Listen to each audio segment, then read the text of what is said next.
You are listening to Greg and his friends talk sports 10 to 20 minutes every day. Great. My friends and I talk about what Central Indiana sports fans are talking about.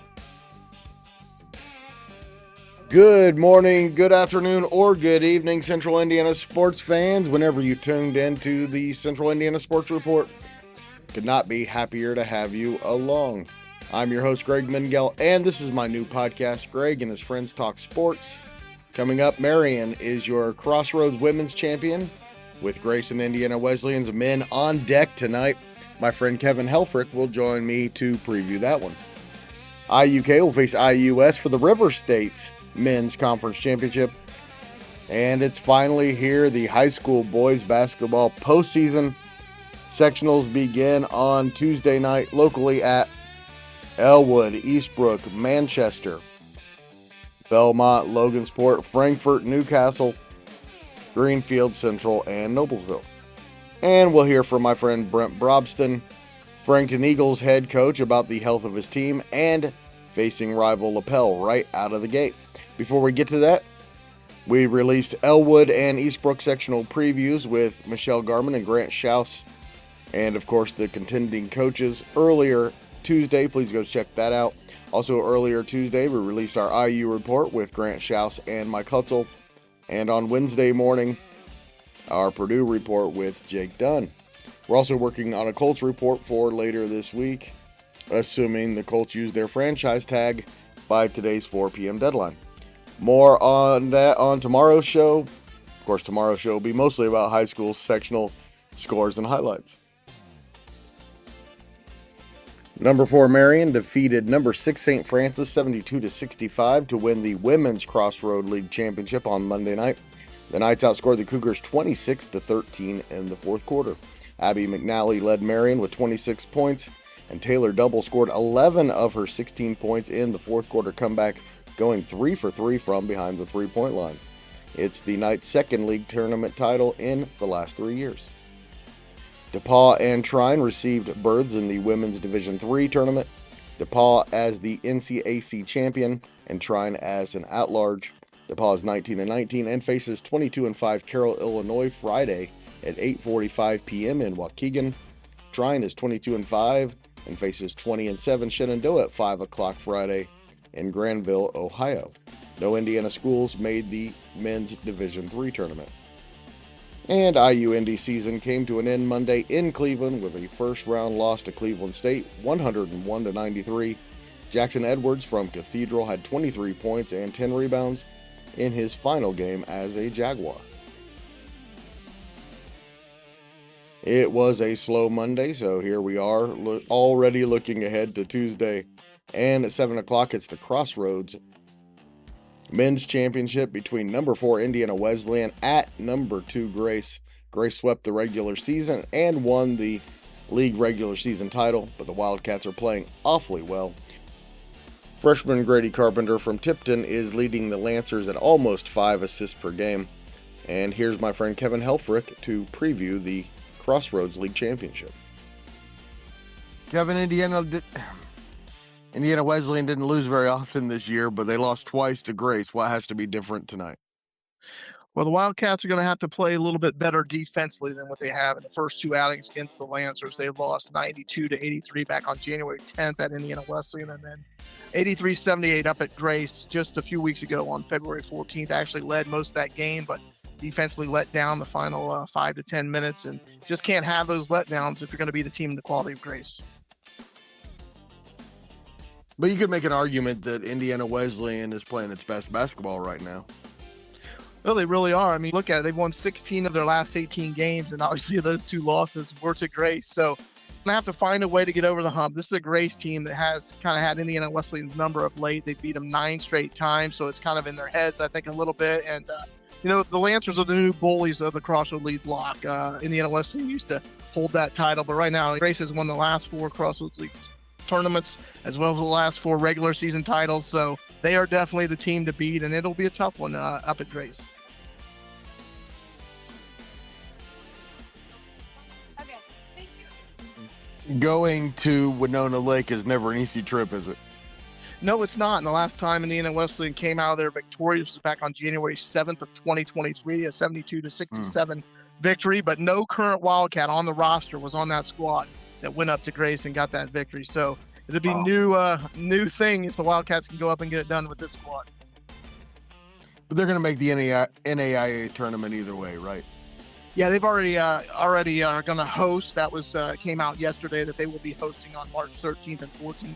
The first and second rounds, sitting at 26-4 in the top 3 ranking, they're guaranteed to get into the postseason play. And it'll be the 19th time under Coach Tonigal that the Wildcats have been in the NAIA tournament. They've yet to win it though when it's become just one division. They won it 3 times in 2014, 16, and 18. But as far as it being one division, they have not come home with a red banner yet.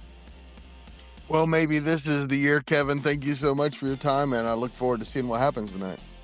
Thanks, Greg. Appreciate it always. The River States Conference Championship is also Tuesday night at 7 o'clock. It's 14-16 IU Southeast against 24-6 IU Kokomo. IUS from New Albany has 9 straight wins. IUK has 4 straight following 3 losses in 4 games late in the regular season.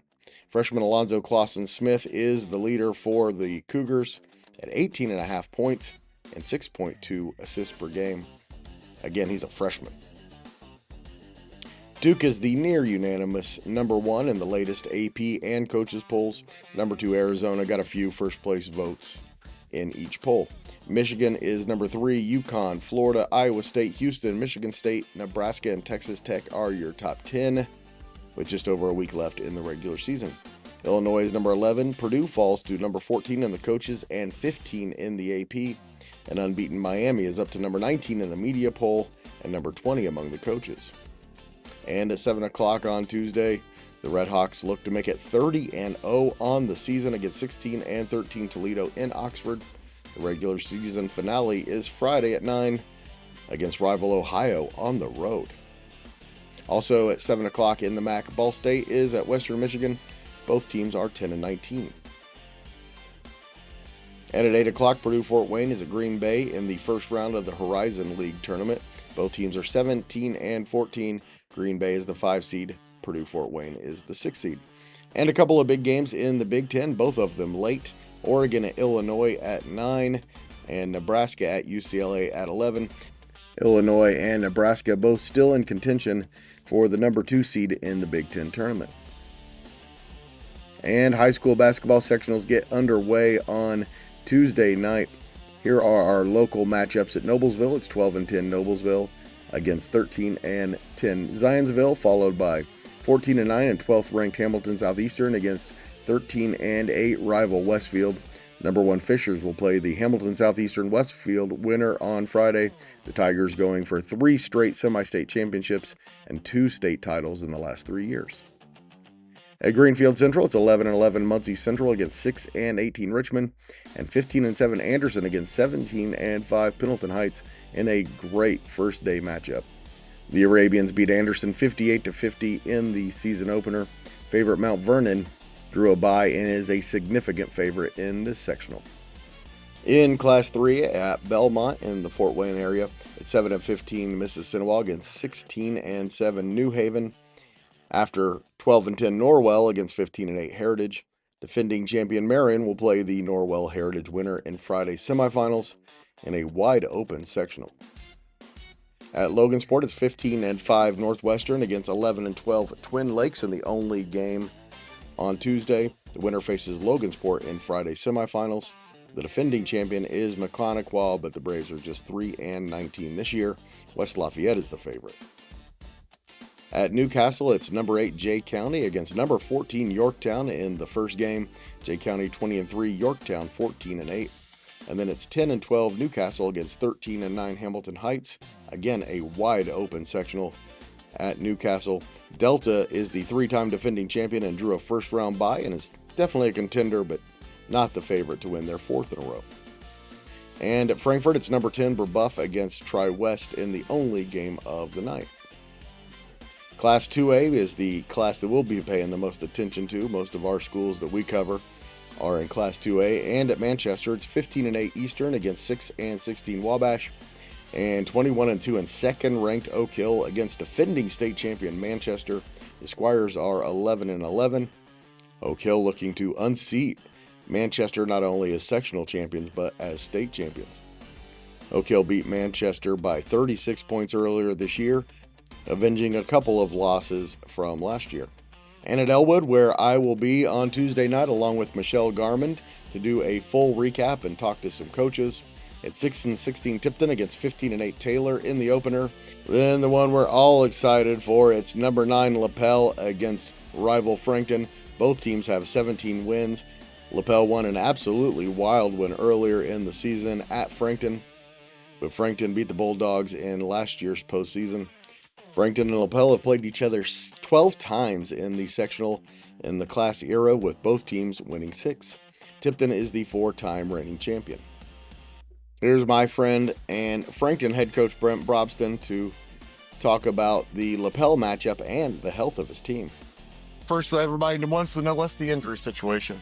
Well, Ashton's going to try to play. We'll see how he does. Definitely got a wrist injury, but we're going to tape it up and go from there. And then Nickham has been day-to-day, so he's 50-50. So right now we're hopeful that both those guys will try to play and make that effort and just kind of see where they're at. You probably would prefer a fully healthy team against a team like Lapel, right? Yeah, absolutely. I mean, it's going to be a tough opponent, tough situation, but we just need to step up, and we need to have some guts and show some determination, some heart, step up. If those kids that have had some injury issues here with those two, if they can't play or they have to come out, then Isaac Fair played an excellent game the other night for us, so 10 points, 11 assists. He'll come in and play. He'll be fine. He showed that he can perform in this situation. And we feel like Cal Osborne's done the same thing. In the last game against Blue River was his best game of the season. He definitely proved that he can be out there and help us. We have confidence in those guys, and we know that Eli Birch can start. He's started many games this year, so we feel confident, that we've got guys that can come off the bench and got guys that can help. Holding's another kid that's played the 4 and 5 for us, so we know he can as well. So we're hopeful those guys are healthy. At the end of the day, like you said, Lapel's a very good team, but so are we. So it's two good teams going at each other, and at the end of the day, you just got to go out there and battle and play with all the heart and determination you can. Last time you played him was one of the craziest games I've ever seen. What do you do this time to not allow them to get those kinds of runs? Yeah, I think it was a weird game. They were really hot early, made several threes early in the game, got a big lead early, then we came back, tied it up, and we took a big lead, then they cut the lead back, tied it up, then we took a lead again by 8, and then they came back and won. And very odd game, you're right. In all the years I've coached, there was a lot of ups and downs in that game. So I think you got to find some stability on the defensive end. We've also got to take care of the basketball, which we've prepared for in the last 3 weeks very well, and I think that we can do a good job of that. We need to be in attack mode. So for us, we got to be able to attack and get downhill as well. Coach, it's been too long since your last sectional championship. This team capable of doing it? Yeah, absolutely. They're definitely capable to win it, but you just got to take it one game at a time, and there's several teams in this sectional that are capable to win it. It's a tough sectional overall. At the end of the day, you're going to have to beat good teams to win it. That's always been the way it's been. So ever since I've coached here, it's always been tough, our sectional. So you're just going to try to go out there and do everything you can do to win the game. Coach, thanks so much, and we'll hear from you after the game on Tuesday night, and good luck to you. That interview was from our Elwood sectional preview. We also interviewed Lapel head coach Kevin Cherry and Elwood head coach Ryan Van Skyok. Please go check that out. Michelle Garman, Grant Schaus, and I also previewed the sectional at Eastbrook, and that one starts with a bang at 17-6 Blackford against 15-8 Alexandria, the Tigers winners of 7 in a row. Blackford beat Alexandria 57-49 in the CIC opener on December 12th, but the Tigers are sizzling hot. Then it's 5-17 Madison Grant against 9-13 Burris. The Owls beat the Argyles 43-40 last week. 4-time defending sectional champion Wapahani drew a first-round bye. By the way, that sectional preview we interviewed Alexandria head coach Marty Carroll and Blackford head coach Aaron Daniels. And in Class A, at Clinton Central on Tuesday, just one game. It's 9-13 Carroll against 4-17 Traders Point, and 2 games at Wes-Del in the 8-team sectional. The 2 quarterfinals on Tuesday, it's 13-9 North Miami against 4-17 Southern Wells, and 8-15 Tri-Central against 3-19 Northfield. The Trojans beat the Norse 53-45 in their last regular season game. Number 6 Southwood is the heavy favorite in this one and plays 7-14 Cowan in Wednesday's second quarterfinal.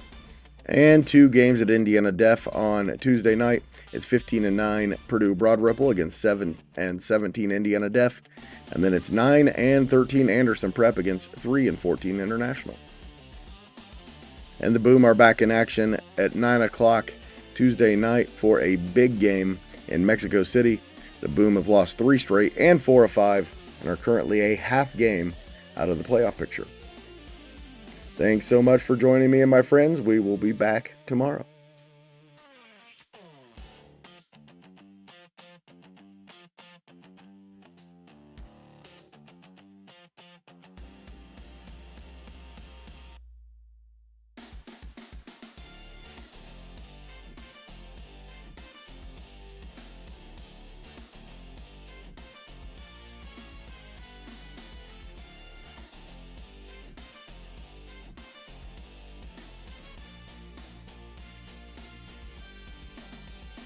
The Central Indiana Sports Report is a product of ITU Media, and I love Susie.